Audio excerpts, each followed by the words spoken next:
All right. I spunk him into, I manifested this motherfucker all the way from Peruvia.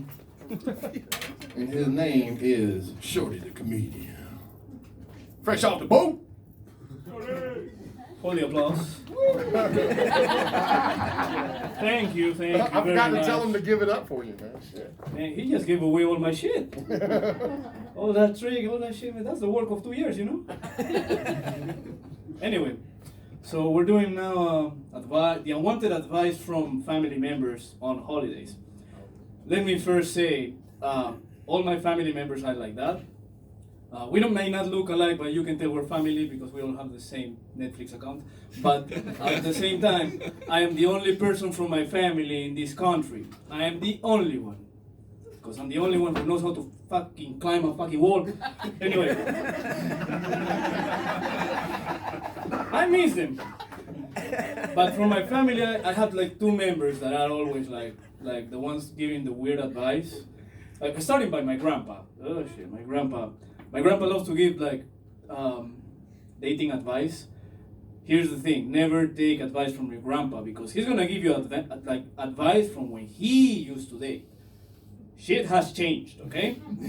Like when I was in high school, man, there was this girl I liked. Like she was a 10, and women told me at that point that I was a 9 divided by 3. So I thought I had a chance, and I went up for it, you know. But I was like a little nervous, and my grandpa was like, just go for it, bro. Like, the worst that can happen is she says no. And I was like very self-conscious, so I was like all day long, like, oh my god, like, okay, the worst that she can say is no, the worst that she can say is no. And I just went up to her and I talked to her and I invited her out and she said ew. And bitch, that's worse. That's so much worse. Jesus, man, like. So I went back to my grandpa. I was like, bitch, the fuck? And he was like, no, man, you don't understand, man. Like, women like to be pursued. She's playing hard to get. And I was like, oh, alright. And he was like, you know, like, you gotta be ready next time. You know, like, you gotta buy flowers and have like a reservation at a nice restaurant, you know, and I don't know, like, dress up, you know. And this time I was ready, man. And I didn't know she was ready too, man. Like, she had pepper spray and a dog. Yeah, but I understood his idea. No, he just told me again, like, you have to pursue men because love has to be pursued and you have to go for it. And even if you face adversity, you just gotta go through because you have to show her that you're the man for her. But these people don't want to listen to that because when I said that, all I heard back was like, okay, sir, I'm not gonna repeat it again. Get on your knees, put your hands behind your back. I was like, ah, fuck. So yeah, that was my grandpa. Yeah, man. The other guy in my family was my uncle. We're gonna call him Uncle Mark to hide his identity, which is Orlando Rojas. He was a piece of work, man. Like, man, this guy told me, like, I think the first advice he ever gave me was like, never talk shit about a woman's performance in bed. He was right. Why? Because you can't. Don't believe me? Try this. When women talk shit about men performance in bed, this is how it goes. How is he? And she's like, oh, he sucks. And everybody's like, nah, he sucks. Try that with a woman. Oh, she sucks. We're all like, nice. Yeah, you can't do that, man. Next advice he ever gave me was, if you ever go to a gay party, like a Halloween gay party, never go as a vampire. Very smart.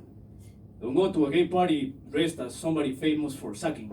So yeah, I put that on the list as well. What else he told me? Wait, hold on. He explained to me a lot of shit, important shit that I need to break down. Hold on.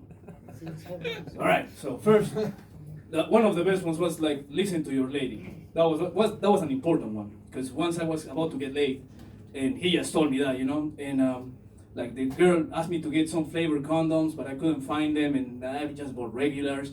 And she got really disappointed, which threw me off a little bit, because usually that happens after the sex. But yeah, and we were having fun because we were in the kitchen and we were going at it. And I didn't know she had a son. And this motherfucker came from school and she was like forcing the front door, and she told me immediately, like, use the back door. and I was gonna, but you don't get an offer like that every day. So it's okay, man. It's okay. He got scarred a little bit, but he'll be fine. I saw the same thing when I was a kid, man. I saw my parents having sex, and I mean, it fucked me up, but, but who else was gonna hold the camera, right? So. Oh, it's okay, guys. It's okay. Now I only do the editing, so it's fine. So yeah, it's hard to talk about that with my parents because they have no idea. So yeah, man. So what else did? Well, another advice from my grandpa was like, from my uncle. Sorry, he believed in lizard people. Yeah, man. He was a big conspiracy theorist. Hold on. So yeah, man, he told me like, man, never trust fucking lizard people. He made me watch this. You guys remember this old show, V Invasion? He made me watch that shit just because he taught you how to fucking defend yourself from these lizards, you know. And I learned that the little ones are the ones that are easy to spot because the little ones don't dress up as humans well. And I thought it was bullshit, man. But I just a few months ago I killed one, just like that, man. Like yeah, man. Like I was just watching TV and then somebody knocked on my door and I saw through the peephole. And I saw this fucking little lizard, like he was not even dressed as a human, bro. So I did what any of you would have done. Got my shotgun, opened the door and BAM, motherfucker! And the creepiest part is the noise they make. Because I was expecting, you know, like, it only said trick or treat, trick or treat. Anyway, that was my time, everybody. Thank you very much. Have a good night. Damn. Shorty the comedian. All right, let's unload this bullshit. Sharing the Netflix password, the good old days, man. Shit, I know about That's that. how you know. Yeah. We don't share the last name. We share Netflix. That's right. And see, that's how we know we're on the same economic level, me and you. Exactly. So your dad and your granddad giving you dating advice, man, that's some Latino pushing up on a bit shit right there, boy. Yeah. I think it's Italians and Latinos, they like, we ain't taking no for an answer, girl. You know I'm going to get you. What? What? There's no Italians in here, right? No mafioso. Just fucking with you. The pepper spray thing was fucking funny. Was also real. And I mean, shit. It's like You've never been sprayed? It reminded me. Oh, of, Jesus. It reminded me of you Americans. saying that you needed to carry around a fucking fire extinguisher when you were dating a Latina chick. Oh no, tomatoes. That was funny. Tomatoes fix pepper spray. Tomatoes. Oh, tomato juice. Oh, we're still on the pepper spray. Tomatoes. Yeah, I was going back to another joke. I was like, maybe you could put the pepper spray thing with the fire hose thing, and that'd be funny as shit. And then you had all them sucking bits, and you know, you don't want to dress as a vampire, go to a gay party. What you at a gay party for, though? Well, you never know. I mean, what? That you might be gay? I don't fucking know. No, you never know. You've been invited to a gay party. Oh, so you got to the party and you was like, wait a second, this is a gay party. Yeah. But who the fuck invited me? Let me tell you, this mother. You never been invited to a gay party by accident? No. Dude, I look like a gay lesbian. I've been invited to a lot of gay parties. Well, now that does make sense Yeah. because, like, we just spoke outside about you always being mistaken for a girl. For those who don't know, I just went to Austin with Matt over there, and the whole mall we went to visit thought I was his girlfriend. They kept offering us like shit for me, and I was like, come on. Would you like to get a fragrance for your girl? Hey, the bitch. Mr. Sir, Mr. Makeup. Sir. They try to give me makeup. Would he like this shade of lipstick? Well, bitch. That's mucked up. what happened. That's mucked up. Yeah. I said it once, so I said it again. Lizard people are real as fuck, dude. You ain't ever heard of David Icke? He talk about the lizard people. Really? He said George Bush's family was a bunch of lizard people.